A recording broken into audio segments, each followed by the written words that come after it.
லா யஜ்ஸி வாலிதுன் அவ் வலதிஹி, அந்த நாள் வந்துவிட்டால் அந்த நாளில் எந்த ஒரு தந்தையும் தன்னுடைய மகனுக்கு உதவி செய்ய மாட்டார்.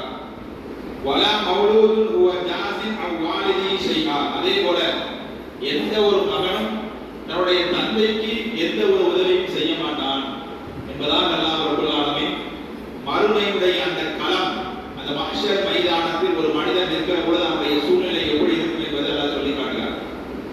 மஹ்ஷர் மைதானத்தில் நாமெல்லாம் இருக்கிற பொழுது முழுக்க முழுக்க நம்முடைய எண்ணம் என்பது சுயநலம் மிக்க எண்ணமாகவே மாறிவிடும். உலகத்திலே நாம் பார்க்கிறோம் எவ்வளவு சுயநலமான வாழ்க்கையை இன்றைக்கு மனிதர்கள் வாழ்கிறார்கள். அடுத்தவர்கள் எப்படி போனாலும் பிரச்சனை இல்லை, அடுத்தவர்கள் நன்றாக வாழ்ந்தாலும் பிரச்சனை இல்லை, நாசமா போனாலும் பிரச்சனை இல்லை, தான் மட்டும் நன்றாக வாழ்ந்து விட வேண்டும், தன்னுடைய குடும்பம் மட்டும் நிம்மதியாக இருக்க வேண்டும் என்றுதான் இன்றைக்கு பலர் சுயநலத்தோடு வாழக்கூடிய ஒரு சூழ்நிலையை பார்க்கிறோம். இந்த உலகத்திலேயே இப்படி ஒரு சூழ்நிலை சொன்னா நாளைக்கு மறுமையில இதை விட மிக பயங்கரமான ஒரு சூழ்நிலை ஏற்படும். எந்த அளவுக்கு சொன்னா இந்த உலகத்திலேயாவது அம்மா தான் நல்லா இருக்கணும், நம்ம சுயநலமா இருக்கணும், என்னுடைய அண்ணன் தம்பி நல்லா இருக்கணும், என் பொண்டாட்டி என் பிள்ளைங்க நல்லா இருக்கிறதுக்காக மற்றவங்க பேர் நான் சுயநலமா இருக்கலாம். ஆனா நாளைக்கு மறுமையில எல்லாமே டோட்டலா சுயநலமாகும். முழுக்க முழுக்க தன் ஒருவனை மட்டுமே பற்றி யோசிக்கக்கூடிய நிலைக்கு வந்தோம். இந்த உலகத்திலேயாவது நம்ம எப்படி யோசிப்போம்? என் பொண்டாட்டிக்காக நான் யோசிப்பேன், என் பிள்ளைக்காக நான் யோசிப்பேன், அதிகபட்சம் என்னுடைய பெற்றோர்களுக்காக அப்படின்னாலும் நான் யோசிப்பேன், என்னுடைய குடும்ப வட்டாரத்துக்கு கூட நான் சுயநலமா இருப்பேன். ஆனா மறுமையும் வந்துட்டா அங்க பொண்டாட்டியும் தேவையில்லை, அங்க பிள்ளையும் தேவையில்லை, அங்க அம்மா தாவும் தேவையில்லை, எவனும் எனக்கு தேவையில்லை என்கிற ஒரு சுயநலம் மட்டும்தான் மிஞ்சும் என்பதை எல்லாம் சொல்லி காட்டுறேன். இந்த அளவுக்கு ஒரு தந்தை தன்னுடைய மகனுக்கு அங்கு உதவ முடியாது, ஒரு மகன் தன்னுடைய தந்தைக்கு உதவ முடியாது, உதவ மாட்டான், உதவ முடியாது. அந்த மறுமையுடைய களத்துடைய யதார்த்தத்தை அல்லாஹ் பதிலளிக்கிறான். அடுத்து அல்லாஹ் சொல்கிறான், எனவே ஃபலா தகுர்ரன்னகுமுல் ஹயாத்துத் துன்யா, எனவே இந்த உலக வாழ்க்கை உங்களை ஏமாற்றி விட வேண்டாம், இந்த உலக வாழ்க்கை உங்களை ஏமாற்றி விட வேண்டாம். வலா யகுர்ரன்னகும் பில்லாஹில் கரூர், எனவே ஏமாற்றக்கூடிய பேர்வழியாக இருக்கக்கூடிய சைத்தானும் உங்களை ஏமாற்றி விட வேண்டாம். எனவே சைத்தானுடைய அந்த தூண்டுதலுக்கு அவருடைய வலையை நீங்கள் சிக்கி சின்னாபின்னமாகி விடாதீர்கள் என்றெல்லாம் ரப்பல் ஆலமீன் நமக்கு எச்சரிக்கை விடுகிறார். அப்ப இந்த உலகத்தில் நாம நம்முடைய பிள்ளைகளுக்காக வாழ்கிறோம், நம்முடைய மனைவிமார்களுக்காக வாழ்கிறோம், பெற்றோர்களுக்காக வாழ்கிறோம், நம்முடைய உறவுகளுக்காக வாழ்கிறோம், உழைக்கிறோம், சம்பாதிக்கிறோம், எல்லாம் பண்றோம், ஓகே. ஆனால் இந்த உறவுகள் எல்லாம் நாளை மறுமை நமக்கு கை கொடுப்பார்கள் என்று சொன்னால் நிச்சயம் யாரும் நமக்கு கை கொடுக்க போவதில்லை, நாமும் அவர்கள் கை கொடுக்க போவதில்லை, அவர்கள் நமக்கு கை கொடுக்க போவதில்லை. அப்ப அவரவருடைய அந்த செயல்பாடுகளுக்கு அவரவர்கள் நாளை மறுமையில தனியாகத்தான் அல்லாஹ்விடத்தில் பதில் சொல்லி ஆக வேண்டும் என்பதை அல்லாஹ் ரப்பல் ஆலமீன் இந்த திருமறை குர்ஆனின் வாயிலாக சொல்லி காட்டுறார். இன்னொரு இடத்துல அல்லாஹ் என்ன சொல்றான், வலா யஸ்அலு ஹமீமுன் ஹமீமா, இந்த மறுமையுடைய நிலை அந்த களம் எப்படி இருக்குன்னு சொன்னா ஒரு நண்பன் இன்னொரு நண்பனை குறித்து விசாரிக்க கூட மாட்டான் என்று அல்லாஹ் சொல்றான். இந்த உலகத்துல நண்பர்கள் சொல்றோம், சிநேகிதர்கள், க்ளோஸ் ஃப்ரெண்டு, பெஸ்ட் ஃப்ரெண்டு, அந்த ஃப்ரெண்டு இந்த ஃப்ரெண்டுன்னு சொல்றோம். 15 வருட நட்பு, 50 வருட நட்பு, 30 வருட நட்பு என்று மிகப்பெரிய ஒரு வயதானாலும் கூட, ஒரு 70 வயசு 80 வயசு ஆனாலும் கூட தன்னுடைய பள்ளி பருவ நண்பர்களை கண்டவுடன் அந்த 80 வயசு அந்த வயதான தாத்தாவுக்கு கூட ஒரு சிநேகிதம் ஏற்படுவதை நாம் பார்க்கிறோம். இந்த உலகத்தில் 50 வருடம் 60 வருடம் 70 வருடம் ஆனாலும் அந்த நட்பு அப்படியே இருப்பதை நாம் பார்க்கிறோம். ஆனா நாளைக்கு வறுமை அல்லாஹ் சொல்றான், எந்த நண்பனும் தன்னுடைய இன்னொரு நண்பனை குறித்து விசாரிக்க கூட மாட்டான், தவிர வந்தா கூட கண்டுகொள்ள கூட மாட்டான். இந்த உலகத்திலேயாவது நம்ம ஒவ்வொருத்தரும் கல்யாணம், அதாவது பள்ளி படிப்பு, திருமண, அதாவது கல்லூரி காலம், அப்புறம் திருமண வாழ்க்கை, வேலை இப்படின்னு போன பிறகு ஒரு கட்டத்தில் நாம ஊருக்கு வரக்கூடாது செய்வோம். என்னைக்காவது ஒரு நாள் நம்முடைய பள்ளிக்கூட நண்பர்களை நம்ம பார்க்கக்கூடிய வாய்ப்பு கிடைக்கும், கல்லூரி போகிற காலத்துல நம்ம படித்த நண்பர்களை பார்க்கக்கூடிய வாய்ப்பு கிடைக்கும். அப்படி பார்க்கும்போது நம்ம என்ன செய்வோம், நம்ம விசாரித்துக் கொள்வோம், நம்ம அளவலாகிக் கொள்வோம், எல்லாம் பண்ணுவோம். ஆனா நாளைக்கு மறுமையில எல்லாம் சொல்றான், எந்த நண்பனும் எந்த நண்பனை குறித்து கேட்க கூட மாட்டான், கண்டுகொள்ள மாட்டான். அவர்கள் நேரடியாக ஒருவரை ஒருவர் பார்த்துக் கொள்வார்கள். தெரியும் என்னுடைய ஃப்ரெண்டு, க்ளோஸ் ஃப்ரெண்டு, 50 வருட நட்பு, 30 வருட நட்பு எல்லாம் தெரியும். ஆனா அவர்கள் ஒருவரை ஒருவர் விசாரித்துக் கொள்ள கூட மாட்டார்கள் என்று சொல்றான்.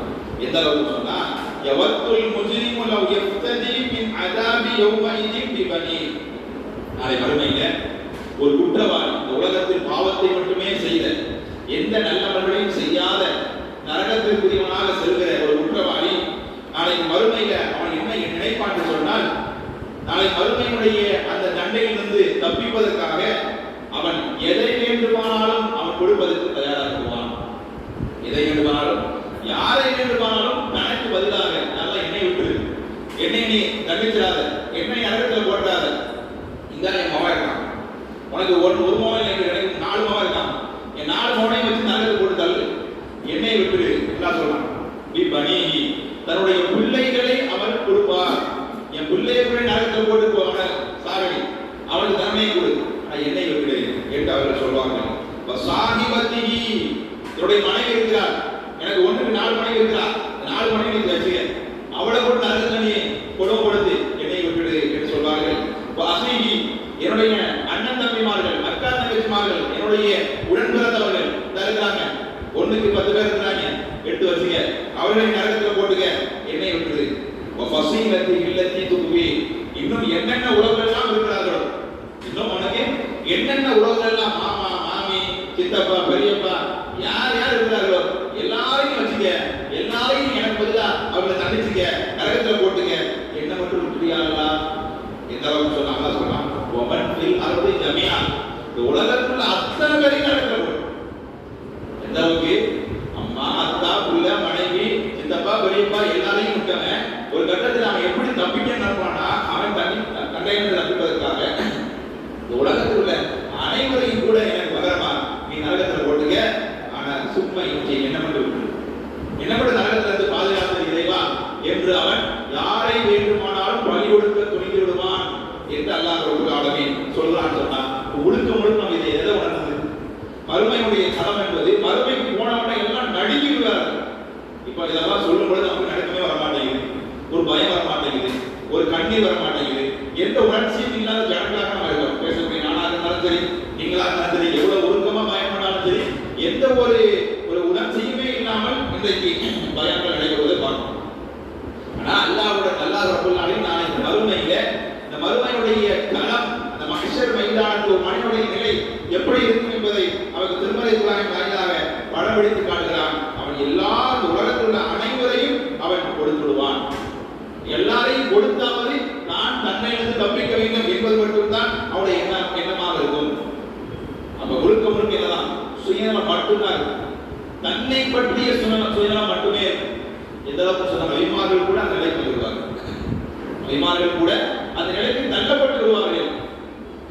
அதை மறுமையிலே அல்லாஹ் ரப்பல் ஆலமீன் மிக கடுமையான கோபத்தோடு இருப்பான். தீர்ப்புலாம் நமக்கு வழங்குவதற்கு முன்பாக, நம்மை விசாரிப்பதற்கு முன்பாக அல்லாஹ் ரப்பல் ஆலமீன் மிக கடுமையான கோபத்தோடு இருப்பான். அப்பொழுது மனிதர்கள் எல்லாம் அபிமானத்தில் ஓடுவார்கள். முதல் மனிதர் ஆதம் அலைஹிஸ்ஸலாத்து வஸலாம் ஓடுவார்கள். எல்லாம் அவருடைய சிறப்பத்தை எல்லாம் சொல்லுவாங்க. ஆதம் நபியே, நீங்க தான் முதல் மனிதர், எங்களுக்கு எல்லாம் அப்பா நீங்க தான், உங்களை தான் அல்லாஹ் 2 கையால படைத்தான். இப்படி அவர்களுக்கான சிறப்பு எல்லாம் அளிக்குவார்கள். அடிக்கடி சொல்வார்கள், ஆதம் நபியே எங்களுக்காக கொஞ்சம் சிபாரிசு பண்ணுங்களேன், அல்லாஹ்ட்ட சொர்க்கத்துக்காக, நரகத்திலிருந்து எங்களை பாதுகாக்கிறதுக்கு நீங்க சிபாரிசு பண்ணுங்களேன், எங்களுக்கு பயமா இருக்குது என்று அவர்கள் கெஞ்சுகிற பொழுது ஆதம் அலைஹிஸ்ஸலாத்து வஸலாம் அவர்கள் கூட முன்வர மாட்டார்கள். என்ன சொல்லுவாங்க? நானே ஒரு பாவம் பண்ணிட்டேன், நானே உலகத்தில் வாழ்றோடு ஒரு பாவம் பண்ணிட்டேன், சொர்க்கத்துல இந்த மரத்தை நெருக்காதீர்கள் என்று அல்லாஹ் எனக்கு உத்தரவிட்டான். ஆனா நானும் எனது மனைவியும் என்ன பண்ணிட்டோம்? சொர்க்கத்தில் உள்ள அந்த பழத்தை நாங்கள் சாப்பிட்டு விட்டோம், அல்லாஹ்வுக்கு மாறு செய்து விட்டோம். எனவே இதற்காக அல்லாஹ் என்னை இந்த குற்றம் பிடித்து விடுவானோ, அதற்கான திருப்பி அல்லாஹ் என்ன கொடுக்க போகிறான் என்று எனக்கு தெரியவில்லை. யா நஃப்ஸி யா நஃப்ஸி, எனக்கு ஏற்பட்ட கை செய்தமே என்றுதான் அவர் சொல்வார். சரி நீங்க நூஹ் நபிகிட்ட போங்க என்று அவர் அனுப்பி விடுவார். ரசூலுல்லாஹ் சொல்றாங்க, இது கதை கப்சா இல்லை, ரசூலுல்லாஹ் சொல்லக்கூடிய ஆதாரப்பூர்வமான செய்தி. பிறகு அவர்கள் எல்லாம் மக்கள் எல்லாம் நூஹ் நபியிடத்திலே ஓடுவார்கள். நூஹ் நபியே, நீங்க தான் இந்த உலகத்திலேயே முதல் இறை தூதராக, ஷிர்க்குக்கு எதிராக அனுப்பப்பட்ட முதல் இறை தூதர் நீங்கள் தான். அல்லாஹ் ரப்பல் ஆலமீன் உங்களை நன்றி உள்ள அடியார் என்று சொல்லியிருக்கிறான். அல்லாஹ் குர்ஆன்ல நூஹ் நபி பற்றி சொல்லும்போது எப்படி சொல்றாங்கன்னா, நூஹ் நபி ஒரு நன்றி உள்ள அடியாராக இருந்தார். அப்படி எல்லாம் அல்லாஹ் அவரை சிபாரித்திருக்கிறான். எங்களுக்காக சிபாரிசு பண்ணுங்க அல்லாஹ்ட்ட. நூஹ் நபி சொல்றாரு, என்னால முடியாது, நானும் சில தவறுகளை செய்திருக்கிறேன் என்று அவரும் சுயநலமாகத்தான் சொல்வார். யா நஃப்ஸி, எனக்கு இன்னைக்கு என்ன நிலைமை ஆகுமோ என்றுதான் நான் கவலைப்படுகிறேன். அடுத்து இன்னொரு நபிகிட்ட போங்க, இப்ராஹிம் கிட்ட போங்க.